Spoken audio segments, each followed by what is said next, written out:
오늘 이사야서 40장입니다. 이사야서 40장. 하나님이 이스라엘을 위로하신다.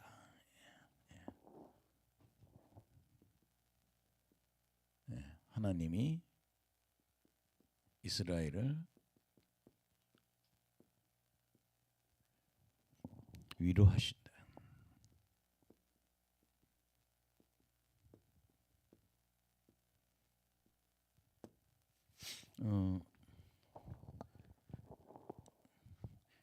이사야서를 공부를 하다 보니까 많은 분들이 이사야서는 한 사람이 쓴 책이 아니다라고 자유주의자들은 그렇게 주장을 해요. 그 이유가 뭔가 하면 내가 바벨론을 이스라엘을 위해서 하나님이 이스라엘이라는 민족을 위해서 바벨론을 끌려간 사람들을 본토로 돌아와서 해방시키기 위해서 내가 파사 페르시아의 고레스라는 왕을 일으켜 갖고 바벨론을 망하게 해서 그들이 본토로 돌아오게 하겠다라는 이야기 나오는데 요 40장이 지나고 나면 45장에 보면은 그 왕 이름 고레스라는 왕 이름을 이렇게 명기하거든요. 그러니까 이제 뭐 예언을 모르는 사람들은 이렇게 합니다. 어떻게 150년 후에 있을 왕의 이름을 말할 수 있겠냐. 그러니까 자유주의 신학자들은 사실 이 이사야가 예언하고 150년 후에 이들이 돌아오거든요, 본토로. 그럼 150년 전에 이야기한 거를 어떻게 그 왕 이름을 직접 말할 수 있겠냐. 그래서 이사야서는 세 사람이 썼다고 이렇게 주장을 해요. 그래서 우리는 이거는 알아야 돼요. 이사야서를 특히 자유주의자들, 또 캐톨릭 입장에서는 세 사람의 저자가 있다. 그래서 이렇게 표현합니다. 제1 이사야, 제2 이사야, 제3 이사야. 그리고 우리나라에 뭐 그 남포교회 박영선 목사님도 제가 아는데 그 사람도 그 목사님도 그렇게 설교를 그렇게 썼더라고요. 제1 이사야, 제2 이사야, 제3 이사야. 근데 우리가 보수적인 입장으로 볼 때는 그냥 한 분이 썼다 이렇게 주장하면 좋겠습니다. 제 입장에서는 그냥 한 사람이 썼다 이렇게 보면 좋을 것 같아요. 그래서 이제 제1 이사야를 어디까지 보는가 하면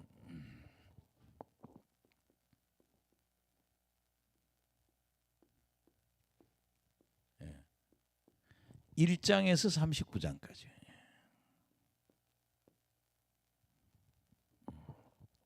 그 다음에 제2 이사야는 40장에서 55장까지. 40장에서 55장까지. 그 다음에 제3 이사야는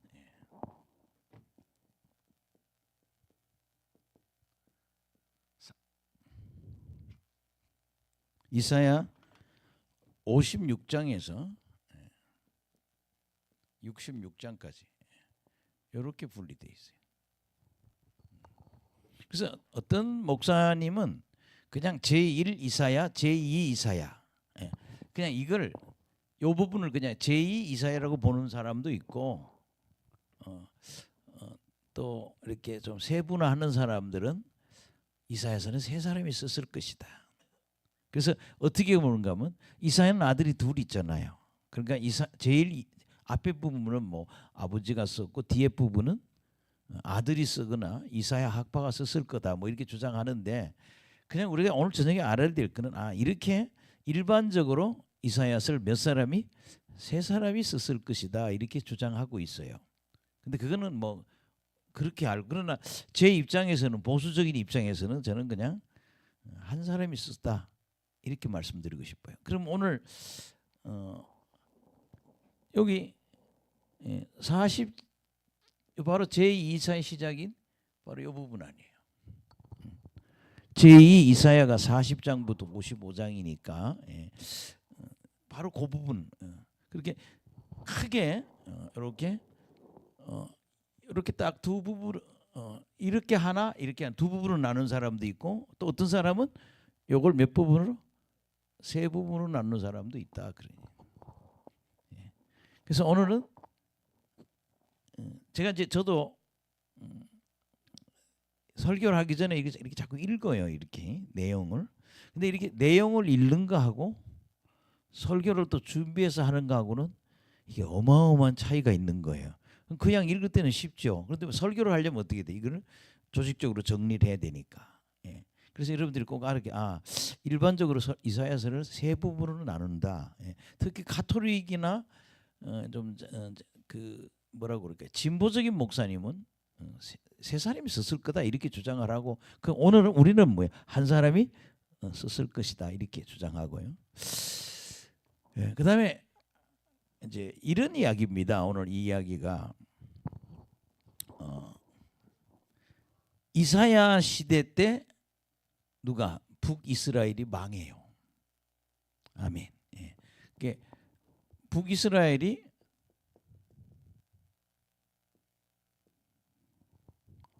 아시리아한테 망한다고요.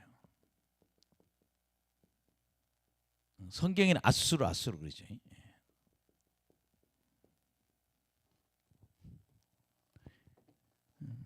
여기 BC 뭐예요?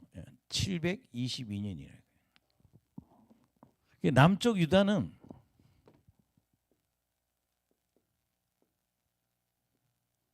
BC 586년에 망해요. 그러면 요 차이가 한 100 이렇게 나눠 보면요. 숫자를 한번 이렇게 나눠 보면은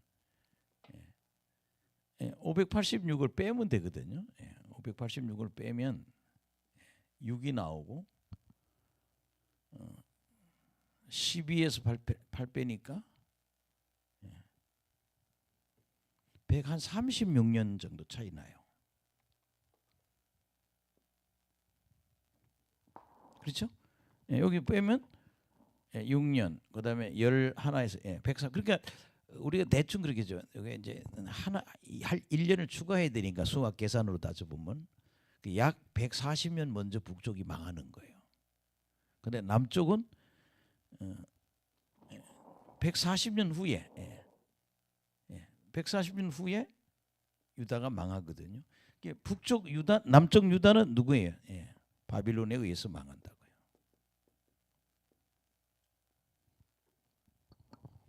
그럼 지금 이사야가 이사야서를 쓰는 시기는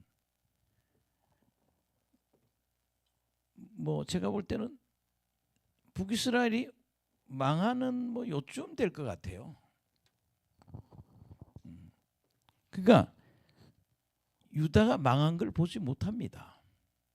아멘. 근데 뭐예요? 망할 걸 바라보고 알고 있는 거죠. 하나님의 징계, 심판을 받는다는 걸 미리 알고 있는 거죠. 근데 여러분 예레미야는 어떻게 돼요? 예레미야는 이사야는 그렇지만 예레미야는 망하는 현장을 다 본 선지자라고요. 망하는 걸. 그러나 이사야는 뭐예요? 유다가 망하는 걸 보지 못하고 죽는 사람이에요. 아멘. 그러나 미래를 다 이렇게 통찰하고 있는 거죠. 이렇게.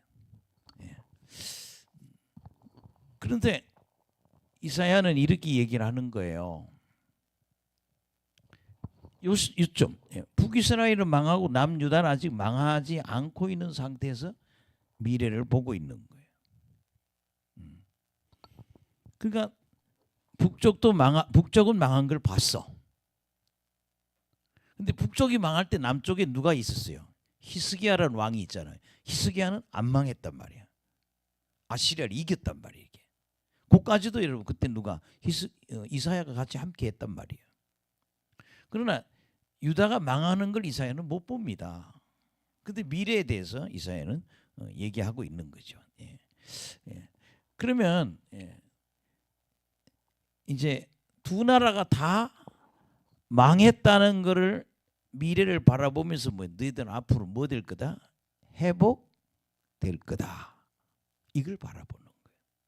할렐루야. 그러니까 적어도 150년 후에 있을 일을 이사야가 이야기하고 있는 거예요. 이게. 그래서 여러분들이 그런 배경. 예레미야는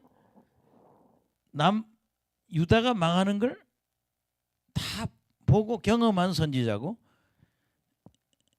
이사야는 못 봤어. 다 망하는 걸. 어디만? 북이스라엘만 망한 걸 봤지. 아멘. 예. 자, 그래서 오늘 너희들 다 망했지만 북쪽은 망하고 남쪽 너희들 망할 거야. 하나님한테 매 맞아서 죄 때문에 망해. 그러나 내가 너희들을 다시 뭐야? 회복시킬 거야. 예, 그런 배경으로 보시면 되겠어요. 예, 자, 그러면 여러분들 저도 이제 이렇게 나이가 들어서 다시 한번 이렇게 이 성경을 지금 보면서 먼저 이렇게 제가 쭉 읽고는 통독기로 자꾸 들어봐요. 제가 설교했던 부분은 선명하게 귀에 들어와요. 설교했던 부분들은 왜냐하면 한참 연구를 했으니까. 그게 전체적인 흐름을 잡는 방법 여러분들이 성서 통독기로 여러분 갖고 있는 핸드폰으로 쭉 귀로 듣는 것도 굉장히 중요해요. 왜냐하면 설교를 듣고 들어보면 그 스토리가 다 귀에 들어오게 되니까. 이제 이 40장은 1장에서 39장까지는 너희들 죄져서 너희들 하나님이 심판받아. 그리고 중간에는요 12개 국가에 대해서 예언을 합니다. 예레미야도 그런 일을 하지만 이사야도 예언하는데 예레미야는 한 7개 국가에 대해서 예언하는데 이사야는 몇 개? 12나라의 미래에 대해서 예언을 해요. 그것도 포함이 돼 있다고요. 자, 그러면서 오늘 본문 한번 들어가 보겠습니다. 40장 1, 2절.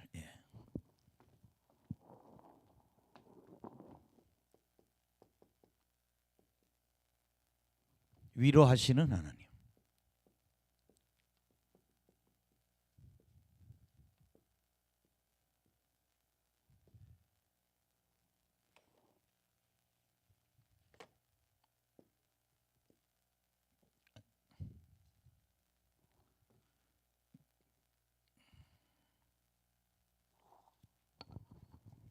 아직 망하지도 않았어. 근데 망한 것도 바라보고 보고 있고 또 뭐야? 다시 회복될 것도 바라보고 하는 예언이라는 거죠. 아멘. 근데 이스라엘은 누가 망하는 건 봐요? 북쪽 이스라엘이 아시리아로 망하는 건 자기 대해서 보고 알고 있다고요. 그러나 고시대 때 남쪽 유다는 아시리아가 쳐들어왔는데 누가? 히스기야가 기도해서 물리친다고요. 아멘. 그러면서 하나님 앞으로 너희들 남쪽 너희들 망하지만 하나님이 회복시킬 거야. 읽어보시겠습니다. 시작. 너희의 하나님이 이르시되 너희는 위로하라. 내 백성을 위로하라. 너희가 누구냐? 뭐 이거는 선지자라고 볼 수도 있고 어쨌든 하나님 뭐해? 너 위로해주라. 그 다음에 2절 시작. 너희는 예루살렘에 마음에 닿도록 말하며 그에게 외치라. 노역의 때가 끝나고 죄악의 사함을 받았느니라. 그의 모든 죄로 말미암아 여호와의 손에서 벌을 배나 받았느니라 할지니라 하시니라. 아멘. 여러분 여기는 노역의 때라고 그러죠. 노역의 때.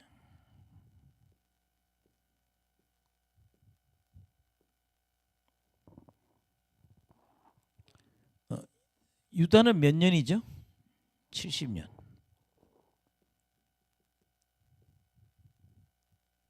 포로 생활하잖아요. 북이스라엘도 훨씬 더 많은 기간이 되겠죠. 왜? 아시리한테 다 끌려갔으니까.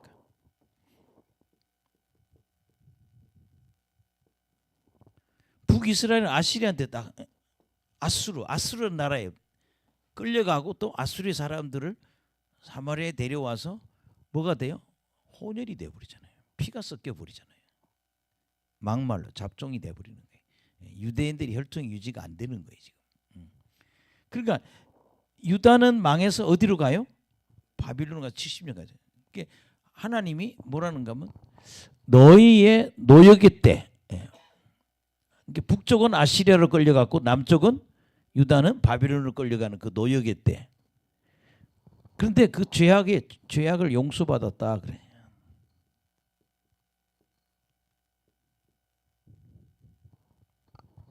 여러분 죄 용서받는 사람은 벌 받으면 되는 거예요. 아멘. 예. 그러니까 니들 벌 받아서 이제 체벌을 받았다 이거예요. 북쪽은 아시리아 끌려가서 끌려가는 벌을 받았고 남쪽은 바빌론을 끌려가는 벌을 받았다 이 말이에요. 예. 근데 이제 죄 용서 받았어. 근데 여호와의 손에서 벌을 배나 받았느니라. 벌을 몇 배? 예, 벌을 2배나 받았대.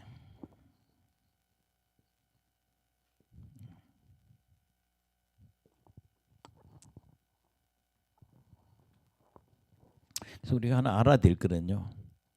인간이 하나님 앞에 죄를 지면은 하나님 뭐예요? 징계받는다는 거예요. 아멘. 예, 우리 징계를 두려워해야 된다는 거예요. 그래서 하나님이 위로하는 거예요. 북쪽 이스라엘, 우리 남북 갈래 똑같아요. 북쪽은 이스라엘이에요. 꼭 기억해 두세요. 예, 북은 이름이 뭐예요? 이스라엘. 남쪽은 뭐예요? 유다. 다 너희들 매 맞았어. 근데 내가 너희들 뭐 이제 죄를 용서해. 벌은 너희들 2배나 받았어. 근데 여러분 레위기 26장에 보면 니들이 내 말을 매를 쳐도 내 말을 안 듣면 내가 7배로 내가 처벌해. 그런 말이 있거든요. 그렇게 한 3번 반복돼요. 한 군데만 찾아볼게요. 레위기 26장 18절.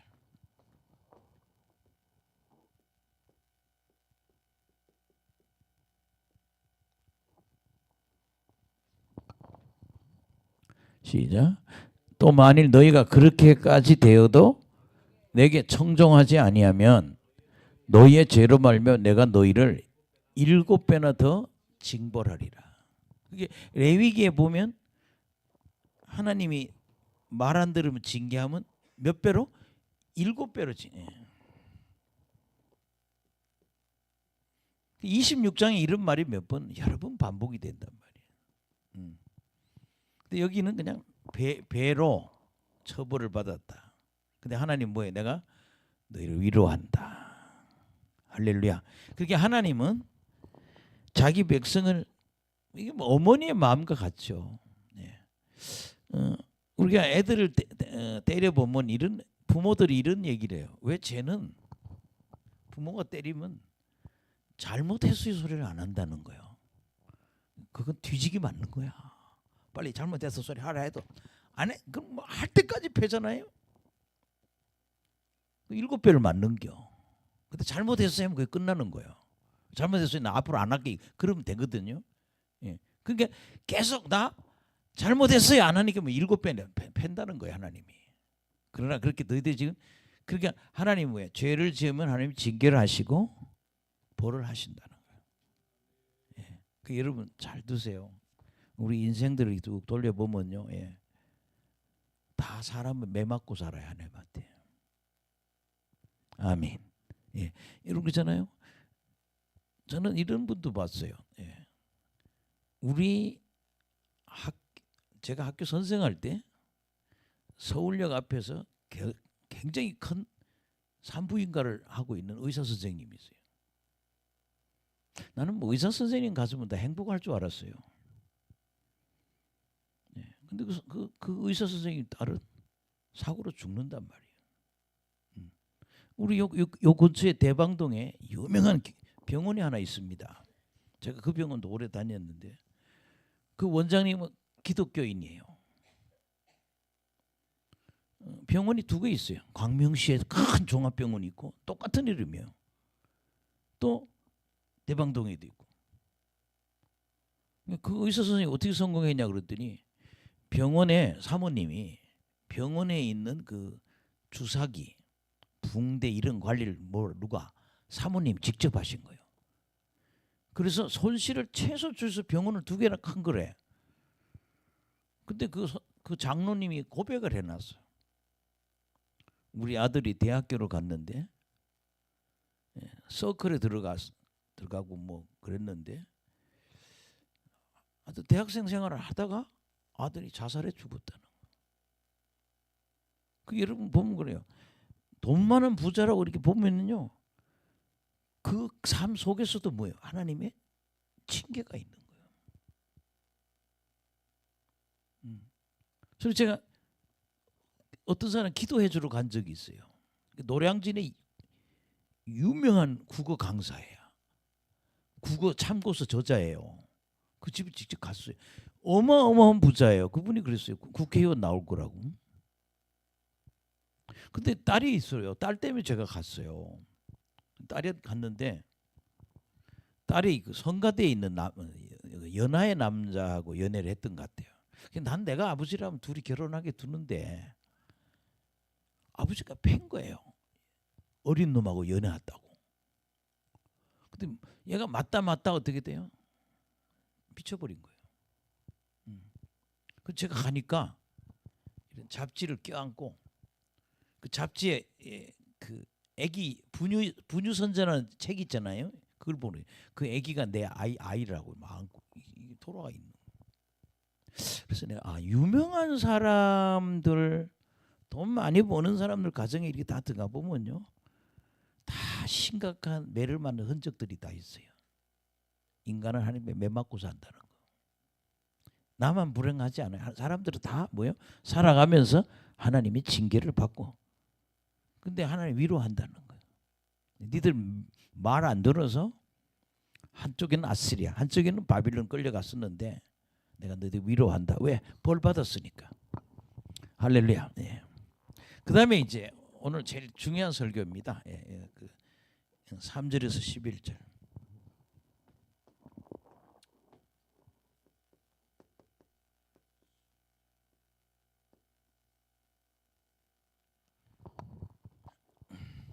어떤 분은 그래, 이런 설교하면요, 이렇게 잘 듣는 분이 있는가 하면요, 도무지 나는 목사님 설교가 안 들어온다. 이 사람요, 변화돼야 돼요. 제가 어떤 유명한 목사님 설교하는데 그런 데 가보면 많은 사람이 은혜 받지만 어떤 사람은 졸고 있어요. 그게 그 사람들은 막혀 있는 거예요. 들어야 됩니다. 여러분, 이렇게 중요한 설교하는데도 이것이 내 마음에 와닿지 않는다면 목사의 설교가 이게 하나님 이야기잖아요. 이렇게 흡수를 해야 된다고. 근데 먹는 사람이 있고 못 먹는 사람이 있다는. 여러분들이 다 이렇게 수용할 수 있는 신앙이 돼야 되네. 어쩌면 불쌍한 사람이에요. 아무리 좋은 설교라도 그 설교가 내가 먹지 못할 때는 심각한 영적인 질병입니다. 자, 여기서도 한번 지금 보면 우리는 이 성경 구절을 굉장히 많이 보는 이야기입니다. 그래서 뭐 세례 요한의 설교라고도 했는데,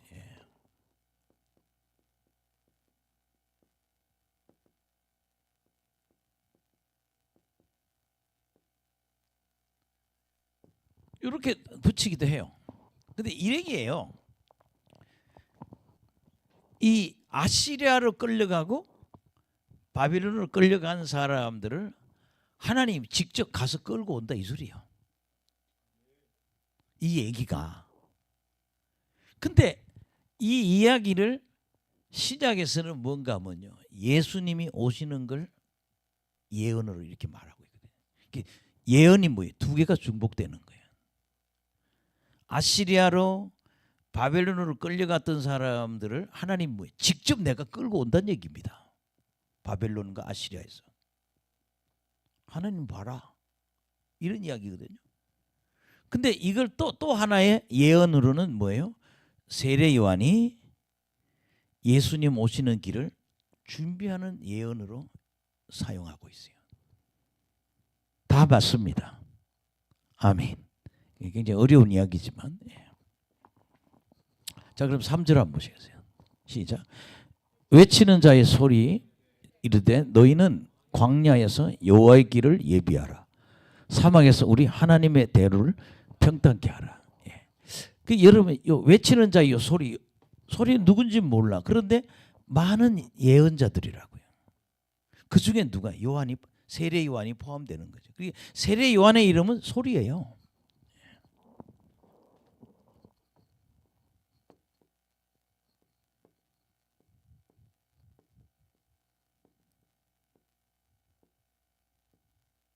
그 세례 요한의 이름은 사운드예요. 소리였어요. 사운드.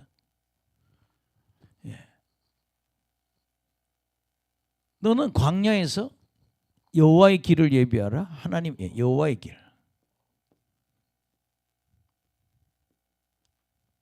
그 다음에 하나님의 대로.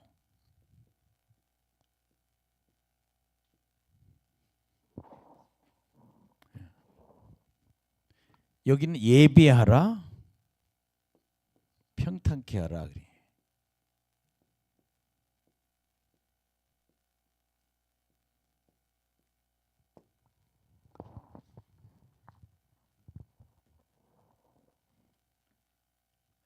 이게 세례 요한도 될 수 있고 첫 번째 이 소리는 이사야겠죠. 그 다음에 세례 요한.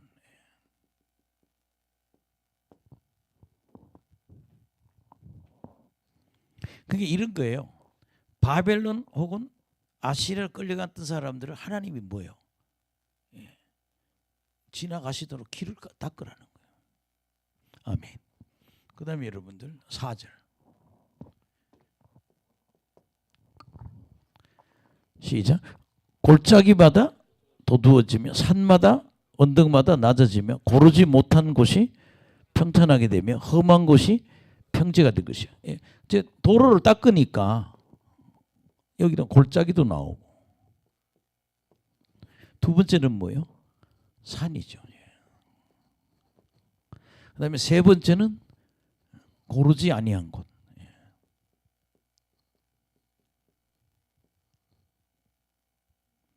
그다음에 험한 곳.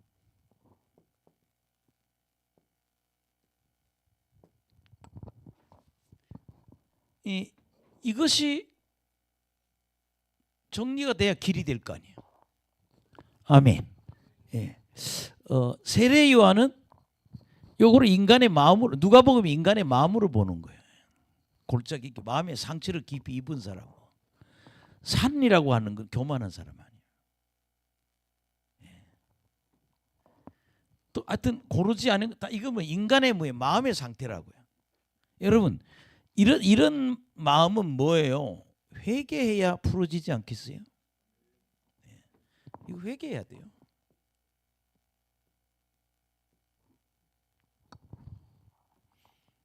여기 고르지 아니한 거는요, 이게 삐뚤어진 사람들. 저를 보세요. 이렇게 사는 어마어마하게 마음이 삐뚤어진 사람이 있거든요. 삐뚤어진 사람도 있고 또 마음이 험한 사람도 있고. 세례 요한은 이걸 뭐예요? 회개하라 그러잖아요. 그게 영적으로는 회개시키는 마음이죠. 근데 여러분 이거는 뭐예요? 포로로 끌려간 사람을 돌아오게 하려면 길을 열어야 되잖아. 그 다음 5절.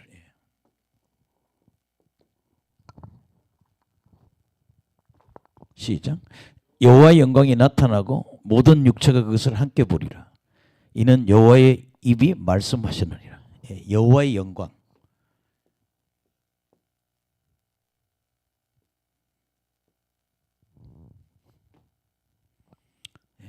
모든 육체가 목격합니다. 본다는 얘기예요. 저를 보세요. 니들 봐라. 하나님이 직접 바벨론 아시리아 가서 너희들 끌고 나온다 내가. 그러니까 하나님을 쳐다봐. 이렇게 첫째는 볼 수 있는 거예요. 아멘. 두 번째는 예수가 하나님이잖아요. 여러분 하나님은요 눈으로 볼 수 없는 분이야. 눈으로 볼 수 있는 하나님이 예수님이라고. 그 여호와의 영광이 누구? 여기 예수님이 될 수도 있다는 거예요. 여러분 예수님이 하나님이 사람 돼서 온 걸 인간들이 막 보고 있잖아요. 여호와의 영광을 모든 육체가 바라볼 거다. 그 여러분 이거는요 포로로 간 사람들 보고 하는 얘기라 첫째로 볼 수 있는 거예요. 하나님을 봐. 너희들 끌고 나오지 않냐? 아멘. 예. 그 다음에 6번 6절에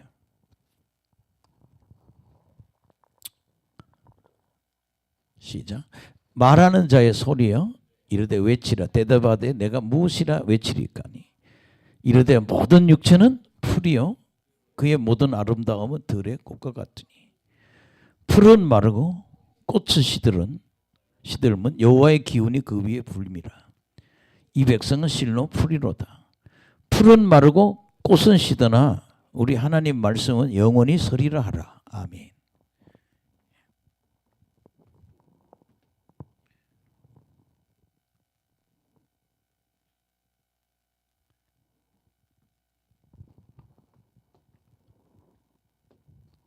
육, 7, 8 6절, 7절, 8절은 인간은 뭐하고 같다? 풀과 같다는 거예요. 인간은 뭐가 같다요? 풀과 같다니. 풀이라는 게 뭐예요? 그 다음에 풀도 꽃도 똑같죠.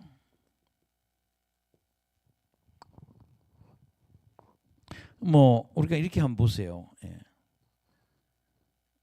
여기 계시는 할머니들, 저도 이제 할아버지가 됐고 우리 장로님이나 권사님 다 할머니가 됐단 말이에요. 나는 저기 분당에 있는 권사님 댁에 가서 깜짝 놀랐어요. 젊을 때 사진이 있어. 딸이 초등학교 다닐 때 찍은 사진이야. 근데 지금 사진하고 얼굴하고 비교해 보면 전혀 다른 얼굴. 풀처럼 시들은 거예요.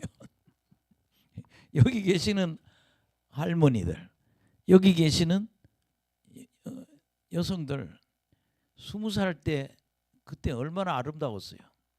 근데 풀의 꽃이나 풀이나 다 연약하고 생명력이 일시적이라는 거죠. 우리는 풀과 같은 존재인데 여기서 중요한 건 뭐예요? 하나님의 말씀은 반드시 이루어진다. 여기 분명히 그러잖아요. 모든 육체나 아름다움은 다 뭐예요? 이건 들의 아름다움은 들의 꽃이라는 거예요. 풀은 인간들 얘기하는 거예요. 근데 여기서 중요한 거는요 8절이에요. 풀은 마르고 꽃은 시드나 하나님 말씀은 영원히 서리라.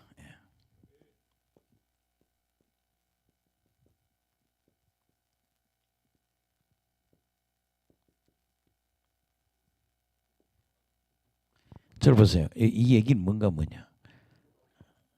인간의 아름다운 풀처럼 다 사라지지만 하나님 말씀은 영원하다. 반드시 이루어진다. 말씀은 영원성을 갖고 있다는 거죠. 하나님 말씀은 영원성이 있다는 거예요. 뭐한다? 이루어진다는 거예요. 이 말이에요.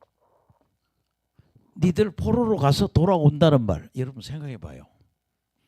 유다를 얘기해 볼게요. 나라가 망했어요. 4,600명이 1차, 2차, 3차 끌려갔다 왔어요. 근데 얘들이 바빌론만 갔다 온 게 아니에요. 바로 그 직전에 여호아하스라고 하는 왕은 있었는데 에집트 쳐들어와서 그 왕을 에집트로 끌고 갔어. 끌려간 왕이 여러 명이요. 애굽이 여호아하스를 갖다가 왕이 되는데 석 달 만에 폐위시키고 애굽으로 끌고 갔다고.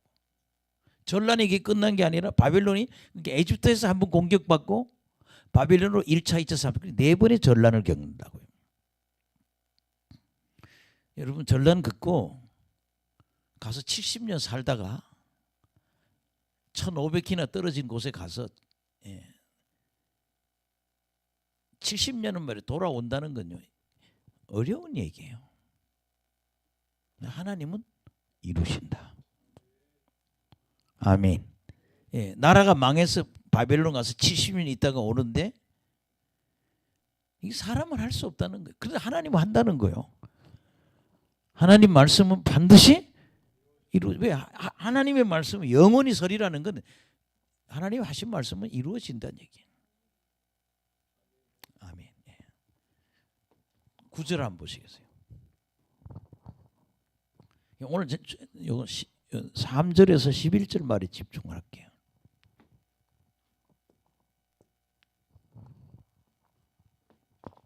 시작. 아름다운 소식을 시온에 전하는 자야, 너는 높은 산에 오르라. 아름다운 소식을 예루살렘에 전하는 자야, 너는 힘써 소리를 높이라. 두려워하지 말고 소리를 높여 유다 성읍들에게 이르길 너희의 하나님을 보라 하라. 아멘. 그게 아름다운 소식이라고요. 아름다운 소식.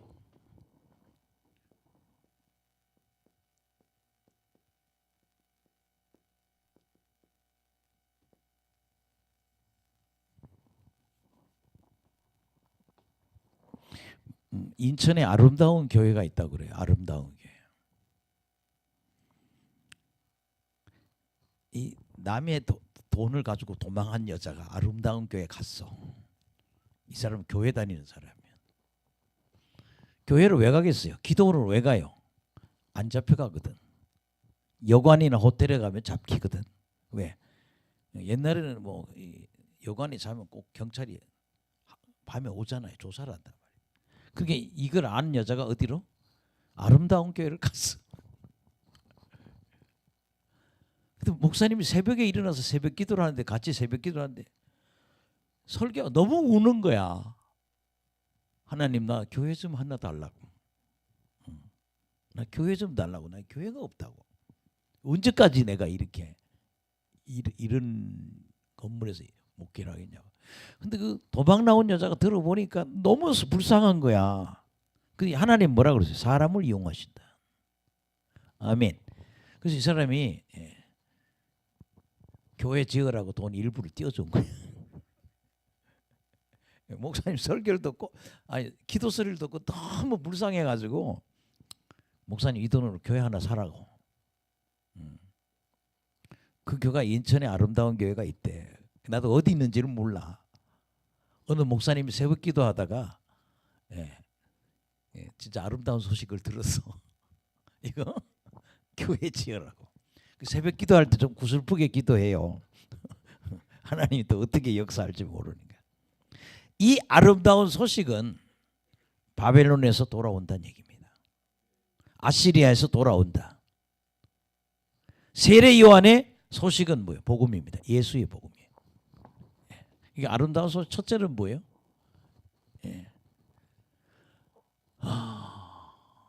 돌아오는 걸 뭐라고 그랬어요? 귀향이죠. 그 다음에 또 하나는 뭐예요? 예수 그리스도요. 요건 누가? 세례 요한이 전하죠. 내 뒤에 오시는, 나는 물로 세례하거니와 내 뒤에 오시는 분은 성령과 물로 너희에게 세례를 베풀 것이다. 여러분 아름다운 소식이 전해지기 바랍니다. 그러면서 뭐라 그러냐? 너희 하나님을 보라.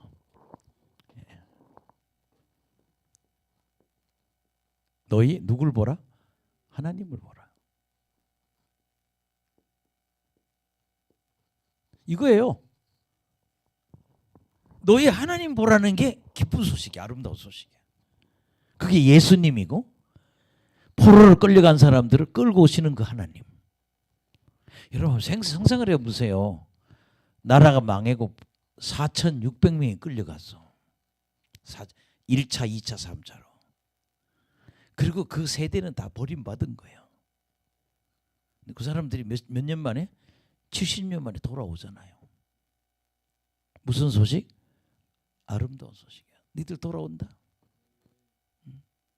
세례 요한은 이 아름다운 소식이 귀향이, 이거는 귀향이고 또 하나는 뭐예요?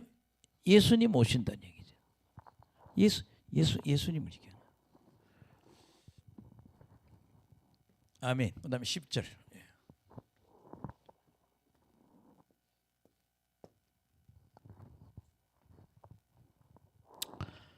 좀 딱딱한가요, 설교가? 괜찮아요? 이걸 우리가요, 누가복음에 이게 나오거든요. 그대로 인용해요. 그래서 우리가 복음서를 설교하다 보면 이사야서를 인용한 거예요, 이게.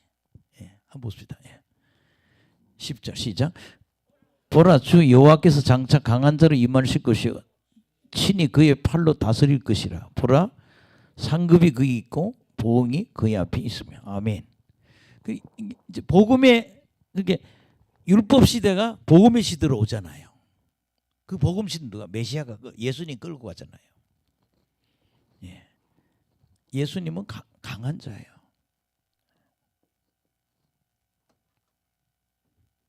여호와께서 강한 자로 임하신다.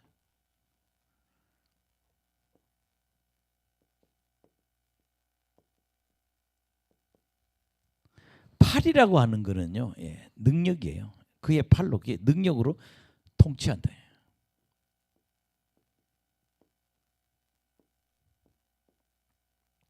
제가 그 얘기하죠. 대한수도원 가서 가장 많이 놀랬다고. 저는 하나님의 능력이 역사하는 현장은 별로 본 적이 없었거든요. 근데 기도원 가서 밤에 집회하는데 이 자매들이 한 50명 정도 나왔는데 불이 떨어지는데요. 애들이 기름에 튀기는 것처럼 뛰어요. 뜨겁다고. 그래서 이게 성령의 역사구나.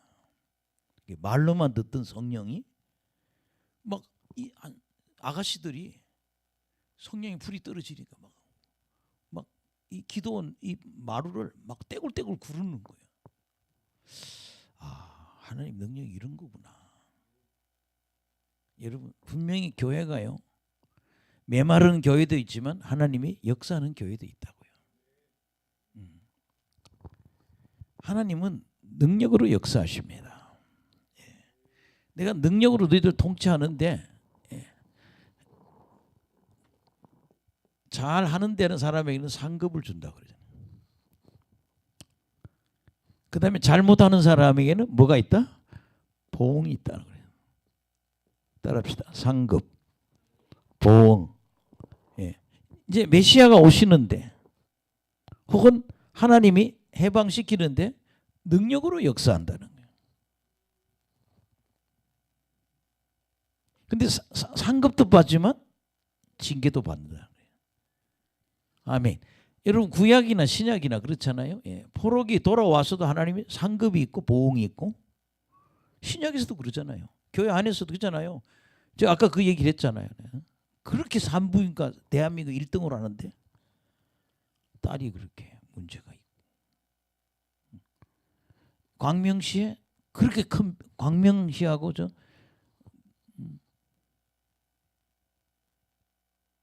여의도 옆에 그 신길동에 큰 병원이 2개 있는데 장로님이야. 병원이 많으면 뭐해? 아들이 대학 다니다 자살했어.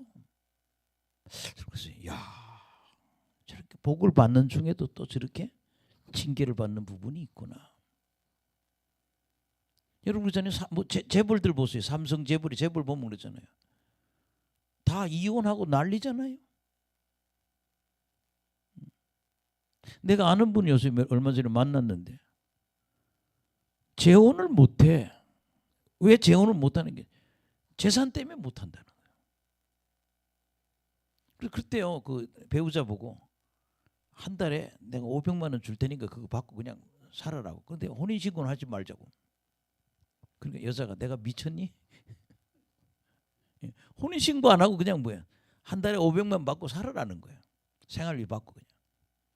내가 너 밥해주러 왔니? 결혼을 못해 사람들이 다.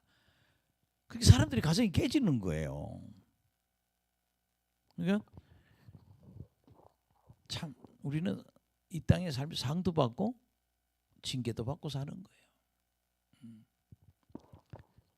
그 다음에 11절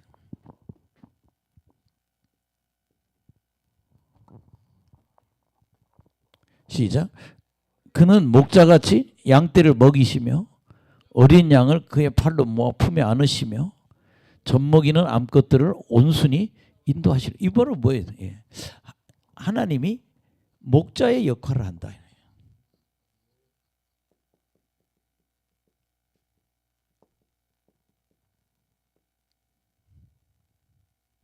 따라합시다.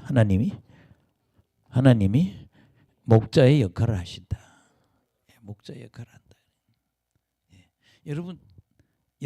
여러분을 마치 목자가 양을 키우듯이, 아멘. 목자가 양을 키우듯이 우리를 그렇게 이끌어 가신다는 거예요. 보호하시고 인도하신다는 얘기냐.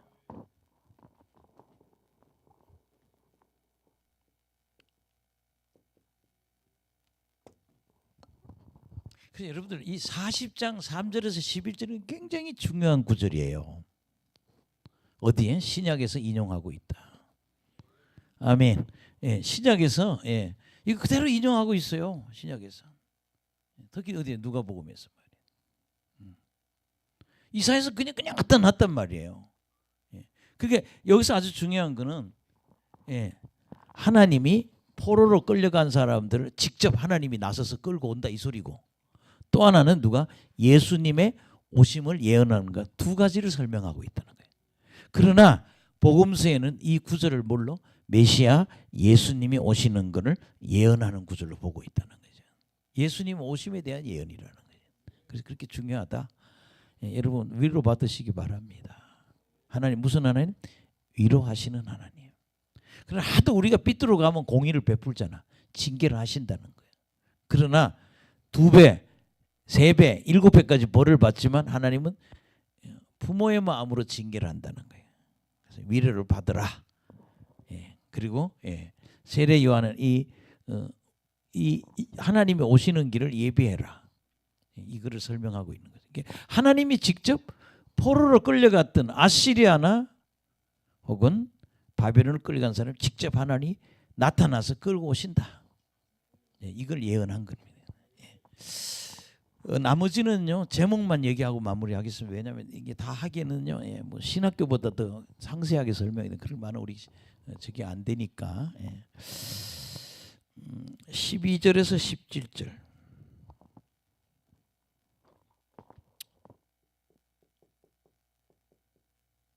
그러니까 이런 거예요. 성경을 100번 읽었다 50번 읽었다 참 중요한 거는요. 내용 파악이 되냐 안 되냐 이게 중요한 거예요. 성경이 무슨 얘기를 하는지를. 난 어떤 천독했다는 사람을 만나보고 뭐 백독했다는, 근데 제가 이 백독했다는 목사님 한번 뵌 분이 있는데 이분은요 진짜 참 깨뚫고 있더라고요. 성경 아주 정확하게. 우리 성경을 통달해야 된다. 따라합시다. 성경을 통달해야 된다. 그 12절에서 17절은 이런 얘기를 하고 있는 거예요. 여기서 제목만 우리 알아야 될 게 뭔가 하면요. 하나님의 주권과 권능이에요. 따라합시다. 주권, 권능. 그럼 저를 보세요. 하나님이 이 세상 만유의 주인이고 만물의 주인이십니다.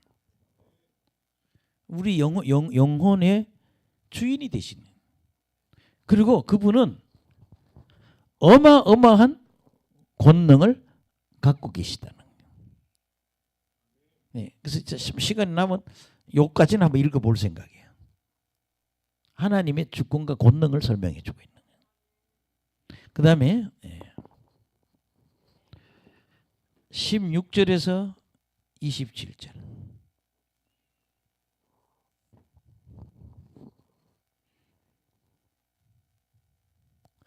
18 빼서 40장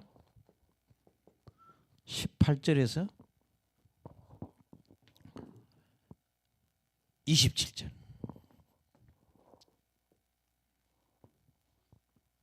이거는요, 하나님의 절대성에 대해서.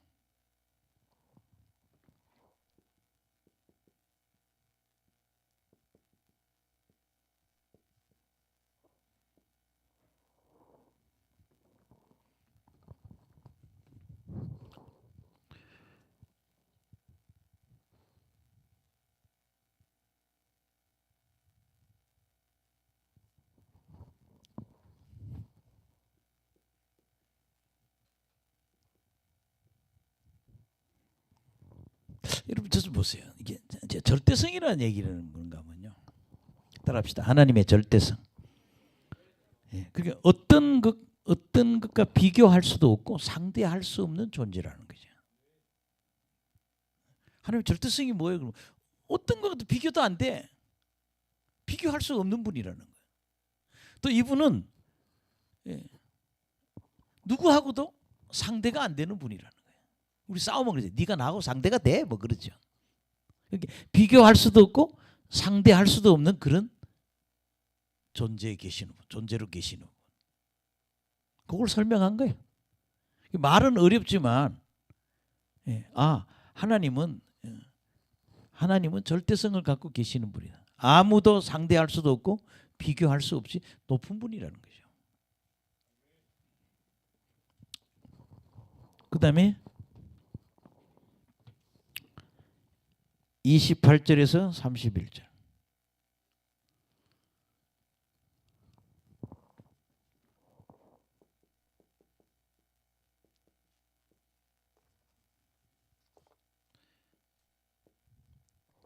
성경이 잘 보세요. 이렇게 여러분들이 성경 읽으면 동그라미가 이렇게 있어요. 신구약에 항상. 아멘. 그게 문단이에요. 저는 그 어릴 때 기억이 나요. 왜 우리 어머니 아버지는 우리 어머니 나한테 왜 이렇게 전가를 안 사주는지 모르겠어요. 어릴 때. 지금 기억이 나. 숙제를 내잖아요. 그 전가 100개 가는 게 숙제야. 지금 생각해보면. 두 가지. 동화전가, 표준전가. 그럼 학교 갔다 오면 책상도 없어.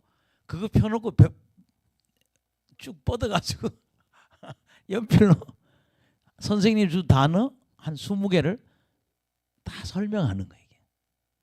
그 전가 보고 그거 적어가면 되는 거예요. 여러분 우리 성경에 보면 동그라미가 꼭 있어요. 이렇게 보세요.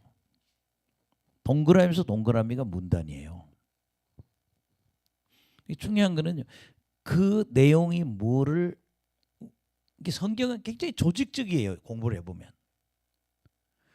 무엇을 말하려고 한다는 게 딱 있다니까. 그냥 건성으로 성경 읽으면 안 돼요. 그 동그라미와 동그라미가 있는 그 문단에서 하나님이 이 문단을 통해서 우리에게 뭐 주려고 하는 주제가 있다는 거지. 그걸 파악하는 게 성경을 안다는 거예요. 아멘. 그 다음에 뭐 똑같은 이야기인데 하나님의 위대하심과 긍휼.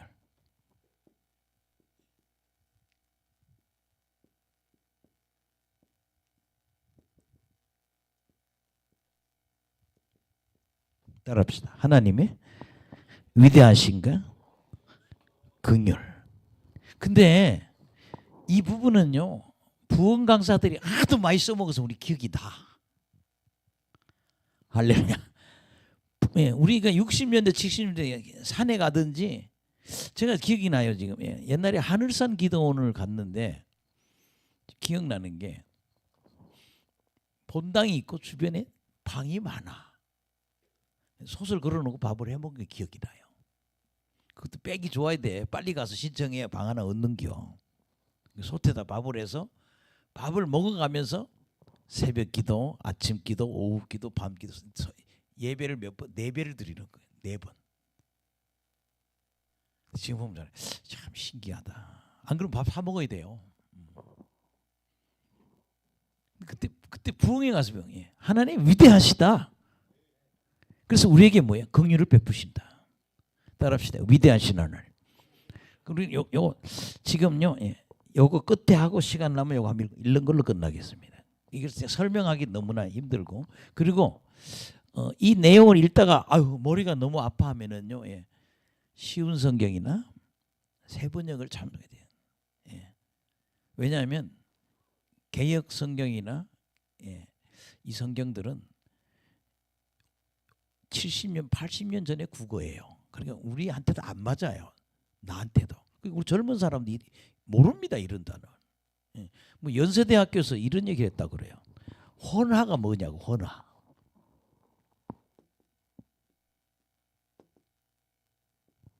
헌화. 예수님이 죽은 사람들이 소녀가 죽었는데 예수님이 가니까 사람들이 헌화하더라. 연세대학교 교목이 물었대. 너희들 헌화가 뭐냐 그러더니 꽃을 받다 바친다고 그러더 그렇게 설명해.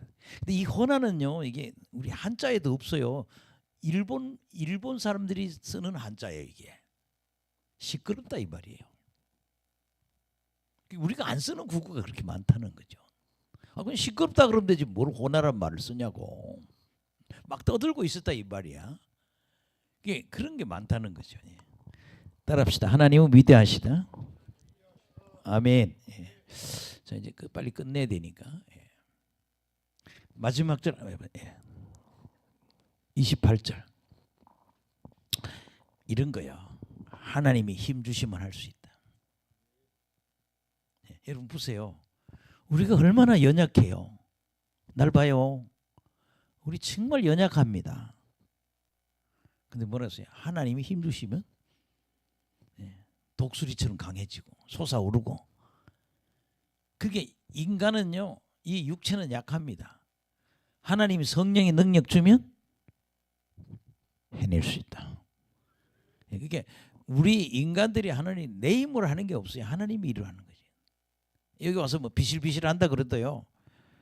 하나님이 힘 주시면 강한 사람이 될 수 있다는 거예요. 한번 읽어봅시다. 시작. 너는 알지 못하였느냐 듣지 못하였느냐 영원하신 하나님 여호와 땅과 같이 창조하신 이는 피곤하지 아니하고 곤비하지 않으시며 명철이 한이 없으시며. 여기서 뭔 얘기 나와요? 영원하신 하나님, 창조하시는 하나님. 하나님은 영원하신 하나님이고 창조하시는 하나님이라는 거예요. 피곤하지 않고 이 곤비라고 하는 말은요. 이것도 그냥 갖다 붙여놨네요. 곤비라는 게 지친다 뜻입니다. 거기다 쓰세요. 곤비란 말이 뭐예요? 지친다 그런 뜻이거든요.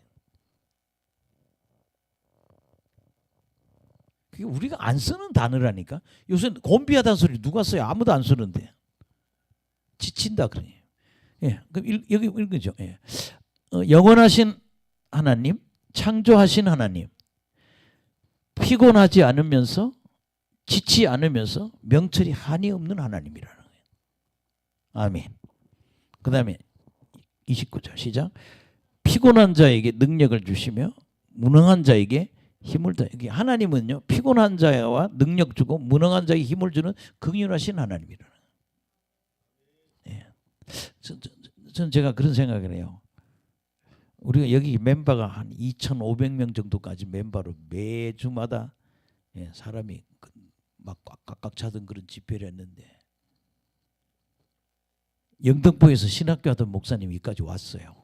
우리 사람 모이는 거 보고 자기 신학교 신학생 한 30명 있거든. 그 신학교를 내 강의도 해봤고 우리가 더 앞질러 버린 거예요. 더 많이 모이고 말이에요. 근데 그게 제 힘으로 되는 게 아니라 하나님이 하신 거란 말이에요. 또 하나님이 힘 주시면 하실 수 있다. 30절 시작. 소년이라도 피곤하며 곤비하며. 곤비라는 게 지친다 이 말이에요. 그러니까 피곤하고 지치며 장정이라도 넘어지며 쓰러지대. 31절 오직 여호와를 앙망하는 자는 새 입을 얻으니. 예, 여러분 여호와를 앙망하는 사람들이요. 예, 따라합시다. 여호와를 앙망하는 자. 예.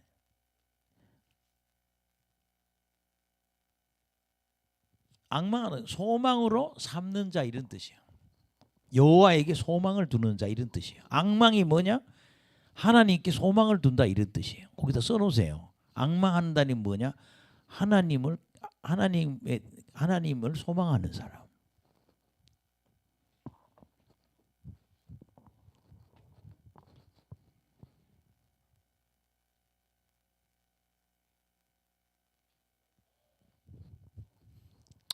여호와께 소망을 두는 자는 이런 뜻입니다. 하나님께 소망을 두면 새 힘을 얻는다. 따라합시다. 새 힘을 얻는다. 새 힘을 얻는다는 거예요. 독수리가 날개치며 올라감 같을 것이요. 예, 여러분 세 번역에는 독수리가 날개치고 올라가는 것도 당신이 올라갈 거다 그래. 그게 뭐예요? 새처럼 훨훨 날아갈 수 있는 변화가 온다는 거죠. 아멘. 예, 다름질을 해도 또 곤비라고 그러죠. 지치지 아니하고 걸어가도 피곤하지 않아. 그게 여호와를 앙망하는 사람이 되라. 여호와께 소망을 두는 자는 새 힘을 얻는다는 거예요. 예, 여러분 새 힘을 얻으시기를 예수 이름으로 축원합니다. 아멘. 예. 이거 12절에서 17절 한번. 하나님 뭐예요? 주권과 권능. 굉장히 어려워요 말이. 이게 여러분 생각해봐요. 예. 2700년 전의 문서인데 지금부터 고문서라고요. 그러니까 단어가 어렵죠. 예. 12절에 17 읽고 끝내겠습니다. 예. 시작. 누가 손바닥으로 바닷물을 헤아렸으며 뼘으로 하늘을 쟀으며 땅의 뒷거를 되에 담아 보았으며 접시를 저울로 산들을 막대 저울로 언덕들을 달아보았어요. 여기 접시 저울이 옛날 성경에는 접시 저울이라는 게 뭐예요? 등저울이라고 그러죠. 저를 보세요. 이렇게. 옛날에 돼지 무게를 재려고 어떻게 돼요? 등에다가 나무를 하나. 나는 우리 아버지가 일하시는 걸 많이 봤어요. 저희 아버지 친구 등에다가 뭘 넣고 돼지 쌀을 갖다가 무게를 잰단 말이에요. 그렇게 접시 저울을 등 저울로 얘기할 수도 있어요. 예. 접시 저울로 산들을 막대 저울로 언덕을 달아보았어요. 그게 하나님이 이런 전능하시다는 얘기죠. 예. 그다음에 14 시작. 누가 여호와의 영을 지도하였으면 그의 모사가 되어 그를 가르쳐. 이런 거예요. 하나님하고 뭘 한 사람 하나님만 할 수 있는 분이지. 뭘 하나님하고 뭐 하나님을 지도하고 하나님께 모사가 되고 이런 사람이 없다는 거예요. 하나님 다 하신다는 거지. 14절 시작. 그가 누구와 더불어 의논하셨으며 누가 그를 교훈하였으며 그에게 정의의 길로 가르쳤으며 지식을 가르치며 통달의 도를 보여 넘겨주세요. 주었느냐. 기독교는 통달의 도야. 다 깨뚫어서 볼 수 있도록. 그러니까 이거를 누가 하나님을 도와서 하나님 노릇한 게 아니고 하나님 자체가 이렇게 그분만이 그런 능력이 있다 이런 뜻입니다. 예. 16절 시작. 레바논은 보라 그에게는 열방의 통의 한 방울의 물과 같고 저울의 작은 티끌 같으며 섬들은 떠오르는 먼지 같으리. 열방의 전 세계가 통에 한 방울의 물 같다. 그러니까 저를 보세요. 전 세계가 통에 있는 물 한 방울밖에 안 돼. 힘이 그렇게 크시다 이 말이야. 예. 또 뭐라고 그랬어요? 저울의 작은 티끌 같다 이런 얘기예요. 여러분 여기 성경의 섬은요 대륙을 얘기하는 거예요. 아멘. 그렇잖아요. 예. 한반도도 섬이잖아요. 크게 보면 대륙은 5대양 6대주자 섬이잖아요. 예. 뭐라고 그런가 하면 섬들은 떠오르는 먼지 같다 뭐 이렇게 표현하잖아요. 이게 똑같은 섬들이나 열방이나 다 똑같은 이야기입니다. 아멘. 그게 전 세계가 통에 있는 물 한 방울, 저울의 작은 먼지 덩어리, 섬들, 대륙은 떠오르는 먼지 같아. 이게 하나님이 뭐 이렇게 크신 분이라는 거예요. 따라합시다. 하나님의 주권, 하나님의 권능. 16절. 레바논은 땔감에도 부족하겠고 그 짐승들은 번제도 부족할. 그러니까 하나님은 크신 분이니까 레바논이 나무가 많잖아요. 근데 그 레바논에 많은 나무에 하나님한테는 땔감도 안 된다는 거야. 그러니까 크신 하나님이라는 거죠. 짐승들은 레바논에 그 많은 짐승도 하나님께 드리기는 부족하다. 왜? 하나님 크신 하나님이기 때문에. 17절 시작. 그의 앞에는 모든 열방이 아무것도 아니라 그는 그들을 없는 것 같이 빈 것 같이 여기 뭐예요? 열방을 아무것도 아닌 것처럼 여기신다는 거예요. 이게 뭐예요? 마음대로 주관하실 수 있다. 그래서 따라합시다. 주권, 권능. 따라합시다. 하나님의 주권, 하나님의 권능. 그게 여러분 이사야서가 이 하나님에 대한 이야기 굉장히 세미하잖아요. 오늘 여기까지만 지금 다뤄보겠습니다. 그래서 오늘 설교의 주요 내용은 하나님은 징계하시지만 또 뭐예요? 위로하시는 하나님. 죄를 용서해 주시는 하나님이다. 그러니까 여러분 우리가 징계받았다 해서 끝난 건 아니에요. 회개하고 또 위로받고 다시 일어서야지. 그 다음에 요거 3절에서 11절 얘기 한 번만 더 얘기하고 끝낼게요. 이 3절에 11절은 하나님이 직접 아시리아와 바벨론 포로를 끌고 오신다는 얘기예요. 예루살렘으로. 유다로 끌고 오신다 그런 이야기고.